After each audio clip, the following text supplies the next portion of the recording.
రాయలసీమ పులివెందులా వీరత్వం ఉదయించంగా నలుదిక్కులా రాజన్న విజయమ్మ తెలుసులుగా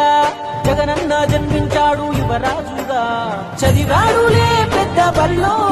అయినా వేదన గుండెల్లో రాజన్న బాటన అడుగులేశాడు రాజకీయంలో మట్టి గాథలు రైతు బాధలు అన్ని చూసే రాజన్నతో ముఖ్యమంత్రిగా తండ్రి చేసిన ప్రగతి ప్రేరణతో జనములో దినదినముగా తను ఎదుగు సమయములో కన్న తండ్రే కన్ను మూసి కలత మొదలాయి ఎడుగురి సందెంటి గన వారసుడితడే ఆడున్న పేదల కొరకే యోచిస్తాడే